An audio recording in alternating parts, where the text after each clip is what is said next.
Yo guys, welcome back everyone to Black Cuan. Terima kasih telah mengupdate berita kripto dari channel ini.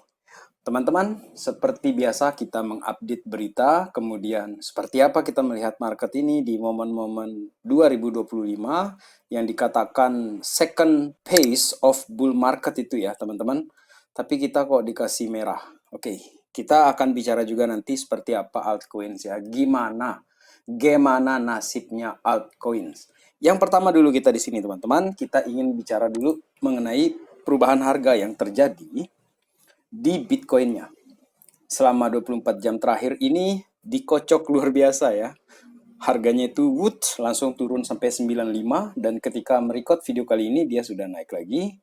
Teman-teman, nanti di video setelah ini saya ingin bicara tentang koin dengan tema ya, khusus bicara kita tentang AI agents atau koin-koin yang berkaitan dengan AI. Selanjutnya dulu di sini.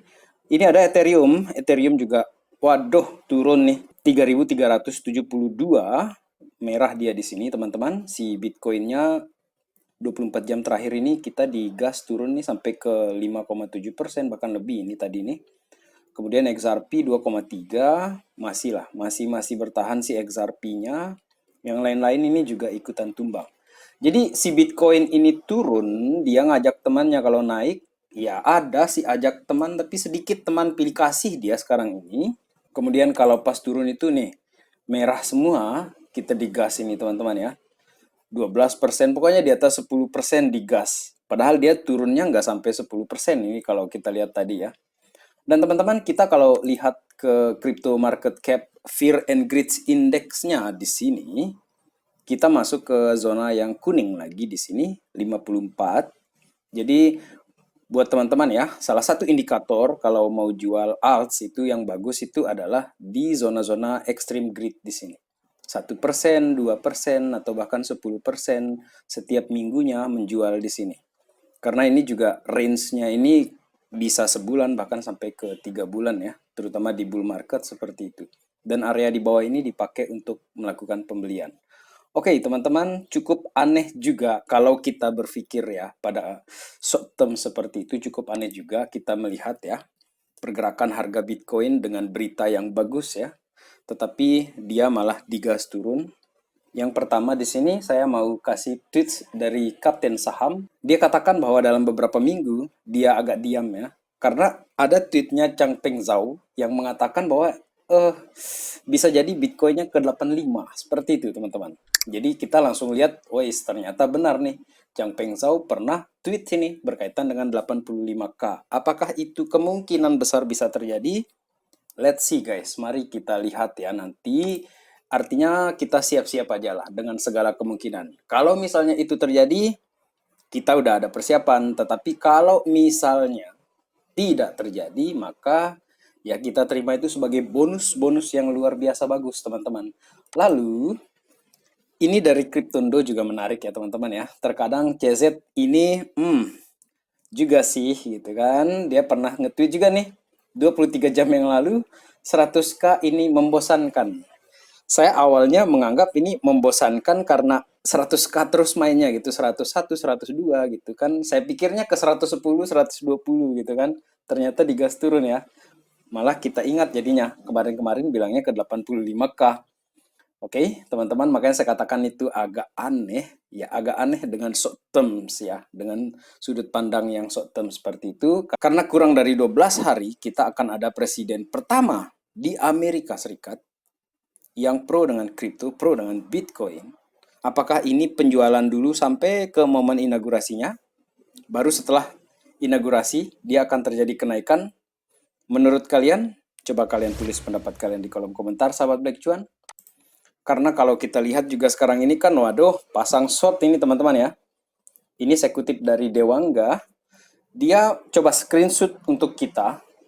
Di hari ini teman-teman, 8 Januari, ini range harganya 2 juta sampai ke 5 juta dolar ini di short Bitcoin ini. Dari harga 97. Makanya dia dapat tuh tadi sampai 95 teman-teman. Kemudian kalau kita lihat dari Tyler Durden, tadi seperti yang kita katakan di awal tadi, apakah nanti ini setelah momen inaugurasinya Trump itu baru kita lihat kenaikan di Bitcoin.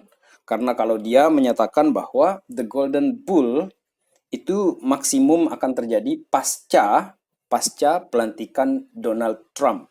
Atau jangan-jangan ini kayak dibikin drop dulu sekarang ini, nanti pas menjelang-menjelang, ini skenario berikutnya ya, menjelang-menjelang ke pelantikan Donald Trump itu baru dia terjadi kenaikan, teman-teman. Ya, itu skenarionya ya di sini. Lalu teman-teman ya, BlackRock ini membeli lagi Bitcoin 6.080 Bitcoin di sini. Dia terjadi pembelian di kisaran ini tanggal 6 ya, tanggal 6. Kemudian untuk si MicroStrategy akhirnya di tahun 2024 kemarin itu dia telah berhasil ya mengumpulkan 258.320 Bitcoin dengan estimasi harganya itu di 22 billion di tahun 2024, teman-teman. Dan kayaknya memang belum akan jual dia. Soalnya ada waktu dia di interview, dia katakan kalaupun saya mati, katanya dia mungkin Bitcoin yang dia simpan secara pribadi ya. Kalau saya mati itu saya akan bakar dulu nih, atau dia akan suruh ahli warisnya untuk bakar kunci Bitcoinnya dia. Yang kalau kita kaitkan ini kayak dia mensupport habis-habisan ya Satoshi Nakamoto yang memang menghilang semenjak Bitcoin ini dikenal gitu, atau dia memang sengaja menghilang si Satoshi Nakamoto-nya. Dan teman-teman, selanjutnya berita yang masih menarik kenapa Bitcoin malah turun, beritanya memang positif teman-teman. Salah satunya juga yang menarik ini, masih menarik ya, Trump ini menyatakan bahwa interest rates ini terlalu tinggi. Ada banyak memang ya pro dan kontra terkait dengan hal ini, tetapi keren nih. Sekarang Twitter itu ada X Grok gitu ya. Apa kebijakan khusus, specific policy ya dari Donald Trump berkaitan dengan interest rates. Oke, di sini ada yang menarik datanya bahwa Trump ini mengekspresikan diri atau hasratnya dia untuk menginfluence, mempengaruhi Federal Reserve. Tetapi itu tidak bisa dilakukan, teman-teman, karena the Fed itu independent dia. Apalagi dia ini kan masih belum dilantik juga sebagai presiden di Amerika Serikat. Kemudian berkaitan dengan yang kontra ya, dari apa yang ingin dilakukan oleh si Donald Trump, bahwa apabila melakukan pemotongan terlalu dini, itu bagi para ekonom-ekonom di Amerika itu justru menganggap akan membahayakan ekonominya Amerika, teman-teman. Dan sampai sejauh ini kan masih banyak ya orang-orang yang berkaitan ini kayaknya dengan pemerintahan yang sebelumnya. Jadi mari kita tunggu dulu setelah dia diinaugurasi nanti, dilantik. Kemudian tim-timnya dia mulai bekerja, teman-teman. Mari kita lihat ya seperti apa para ekonom ini nanti akan bersikap. Apakah mereka akan tetap dengan pendiriannya atau justru malah pada akhirnya akan mendukung si Donald Trump dalam hal ini. Lalu, teman-teman, berkaitan dengan altcoins dulu di sini kita bicara ya. Ini ada Cardano. Di momen-momen yang turun, padahal ini ya, harga aset lagi pada turun segala macam dengan ketakutan yang menyebar sekarang ini. Bahkan di Black Swan itu ada yang menyatakan bahwa bang, kayaknya nggak ada alt season di bull runs kita kali ini. Oke, saya terima itu sebagai insight ya, sudut pandang yang menarik dari teman-teman. Karena memang kita harus akui bahwa tidak ada yang melihat crystal ball di sini. Yang ada di sini adalah orang-orang yang memanage resiko, terutama bagi yang sudah 2 tahun belakangan ini mengumpulkan altcoins ataupun bitcoins, itu menarik profit 1%, 2%, kemudian ingin juga lanjut untuk mengendarai bull run sekali ini, baik ada ataupun tidak adanya alt season ya, menurut teman-teman kita di sini. Kalau saya pribadi, teman-teman, jika kalian bertanya kepada saya di sini, saya ingin mengandaikan saja jika kalian langsung bertanya, Bang, ada all season nggak? Saya akan jawab dengan sedikit kecurigaan saya ya di sini, teman-teman ya. Bahwa sekarang ini kita memang dibuat frustasi ya, terutama di altcoins itu, teman-teman. Akan tetapi, begitu puas sudah makan ini para paus-paus ini, mereka itu kemungkinan besar akan mencari nih alternatif lain untuk dia dapat uang banyak lagi. Jadi kayak dimainkan gitu kan perasaan kita dengan Bitcoin dulu. Setelah itu dia akan pakai nih media-media. Dia akan boost semua media-media itu. Karena paus-paus ini juga yang punya media itu kan. Jadi dia akan boost berita-berita positif nantinya berkaitan dengan altcoins tertentu. Kemudian itu akan men-trigger juga nanti pergerakan para altcoins. Itu guessing saya di sini teman-teman ya. Bukan financial advice juga, murni itu pemikiran saya berkaitan dengan ini. Jadi jangan ditiru teman-teman. Ini opini, karena kan kita ini lagi sharing ya, share opini di sini. Dan saya lanjutkan di sini bahwa XRP juga menarik di sini karena bermitralah dia si XRP ini dengan link, dan tujuannya adalah untuk meningkatkan utilitas dari RLUSD di seluruh ekonomi on-chain-nya mereka. Dan ini semakin menarik teman-teman ya, bahwa setelah kemarin juga kena itu FUD ya, si Tether. Ternyata itu malah kita kayak di prank gitu kan, dan Tethernya tetap jalan juga normal gitu kan. Dan RLUSD ini kan masih barang baru ya teman-teman. Kita akan lihat nanti seperti apa perkembangan ke depannya. Dan ini jelas menarik menurut saya ya, di tahun 2025 ini para alts ini mulai memperlihatkan, oh ini loh project-project kita, oh ini loh kemitraan yang kita lakukan ke depan ini. Dan memang di tahun kedua pasca halving itu banyak project-project dari alts ini yang nantinya menurut saya akan dijadikan bahan bakar juga oleh media untuk menggerakkan alt season. Apabila itu yang memang akan terjadi teman-teman. Tapi saya tidak sedang memfomokan kepada kalian bahwa alt season itu benar akan terjadi, karena nyatanya juga kan banyak juga teman-teman kita yang sudah meyakini sekarang ini bahwa tidak akan terjadi alt season. Jadi mari kita hormati pendapat teman-teman kita di sini, dan kita tinggal melakukan money management kita sesuai dengan visi kita di tahun 2025 ini, sahabat Black Cuan. Dan sekarang kita coba lihat ke TA yang dibagi oleh para analis ya. Di sini teman-teman, menarik ya untuk kita diskusikan seperti apa biasanya terjadi koreksi-koreksi selama proses bull market itu. Ini kita bisa lihat dari tahun 2016 sampai ke 2017-18, koreksinya itu 29%, 27%, 30-an persen, bahkan 40%. Di bull run yang sebelumnya di 2021, koreksinya itu bisa terjadi kencang juga ya, bahkan sampai ke 50-an persen ini di era COVID ya, di momen COVID ini. Dan ketika dia naik pun ini masih ada koreksi 18%, 22%.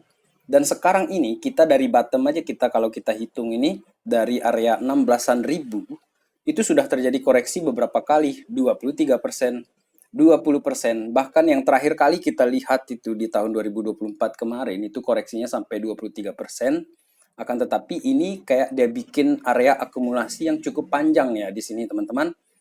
Dan sekarang ini kita ini sudah menjelang ini ke pucuk ya, menjelang ke pucuknya. Berapa persen kira-kira kalau terjadi koreksi sebelum akhirnya kita move lagi ke atas teman-teman. Dan kalau kita lihat secara struktur yang menarik ya di sini, ini dengan time frame 10 hari teman-teman, ini yang 1 minggunya di sini. Kita bisa lihat ada kemiripan di tahun 2024 dengan tahun 2025 ini. Apa yang terjadi di bulan November bahkan ke Desember dan Januari 2024, itu bull market ya masih belum disentuh. Dan week yang panjang ini bahkan tidak menyentuh sampai akhirnya di Januari itu kita lihat dia spike sampai ke Maret, kemudian dia terjadi penurunan dan sempat mantul di sini lalu dia turun lagi sampai akhirnya sekarang ini kita lihat ini di Desember ya teman-teman ya, kita lihat dia terjadi konsolidasi yang mirip seperti apa yang terjadi di tahun 2024 kemarin itu teman-teman. Dan sekarang ini kalau dia akan menyentuh misal ini ya di bull market support band-nya di sini, kira-kira di angka berapa? 85K atau mungkin di 90K? Baru setelah itu terjadi kenaikan, coba tulis opini kalian di kolom komentar. Saya ingin tahu pendapat kalian sahabat Black Cuan. Dan menutup video kita kali ini, saya ingin memperlihatkan lagi mengenai gambaran ya, fraktal yang pernah terjadi dari bull market ini semenjak 2011 sampai ke 2025 ini. Kita selalu ada yang namanya itu second bull di sini. Ini first bull kita di tahun 2024. Kemudian di second bull ini, kita ekspektasinya itu akan seperti apa? Mirip dengan 2021K, 2017K, atau dia justru akan memimik yang terjadi di tahun 2013. Jadi kita datar-datar dulu di sini malah cenderung turun dan setelah itu boom, kenaikannya tinggi sekali. Jadi sampai akhir tahun itu Bitcoin akan terus naik. Jika ternyata 2013 yang akan kita mimik, bersiaplah dengan datar-datar teman-teman. Akan tetapi apabila periode 2017-2021 yang akan kita ikuti, maka let's enjoy the ride guys. Terima kasih telah menonton. Salam Black Cuan. Peace my friend.